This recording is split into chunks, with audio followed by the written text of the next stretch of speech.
రేవంత్ రెడ్డి పని ఏది చేసినా గానీ చాలా విచిత్రంగా ఉంటది. ఎందుకంటే ఆయన ధమాకుండి చేస్తాడా, ధమాక్ లేకుండా చేస్తాడా ఎవరికి తెలియదు. ఎందుకంటే ఇప్పుడు ఎల్ఎన్టీ మెట్రో ముచ్చట కూడా ఎట్లుందంటే, ఆయన ఇంట్లోనికి అన్నం పెట్టడానికి దిక్కులేదు కానీ పక్కింటోనికి పరమాన్నం పెడతా అన్నట్టుంది కథ ఆయనది. ఎందుకంటే మీరు ఇమాజిన్ చేయండి, 420 హామీలు పెండింగ్ ఉన్నాయి, 6 గ్యారంటీలు, డిక్లరేషన్లు అన్ని పెండింగ్ ఉన్నాయి, దేన్ని అమలు చేయలేదు.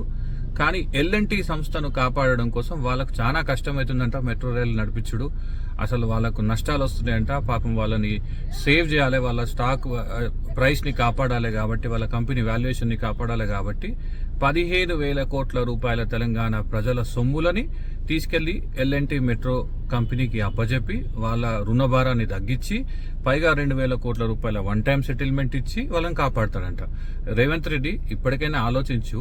నువ్వు చెప్పిన మాటలకు సంబంధించి, ఇచ్చిన హామీలకు సంబంధించి ఆలోచించి కానీ నీకొచ్చే కమిషన్ల గురించో లేదంటే అందులో ఉన్నటువంటి 280 ఎకరాల మెట్రో రైల్ భూముల గురించో ఆలోచించకు. దయచేసి చనిపోయినటువంటి మిషన్ భగీరథ ఎంప్లాయీ జీతం లేదు, కాంట్రాక్ట్ అవుట్ సోర్సింగ్ ఉద్యోగికి జీతం రాక చచ్చిపోయిండు. అట్లాంటి వాళ్ళ పరిస్థితి, అందరి పరిస్థితి అట్లాగే ఉంది. గవర్నమెంట్ ఉద్యోగులను అడుగు, పక్కకు పిలుచుకొని వాళ్ళ పరిస్థితి ఎట్లుందనేది. రాష్ట్రంలో ఉన్నటువంటి ఏ ఒక్క ప్రజల దగ్గరికి పోయిన అడుగు, ఇంటికి పోయి అడుగు, చెప్తారు నీ పాలన ఎట్లుంది, నీ పాలనలో వాళ్ళకి అందుతున్నటువంటి సంక్షేమ అభివృద్ధి ఫలాలు ఎట్లున్నాయి అనేది.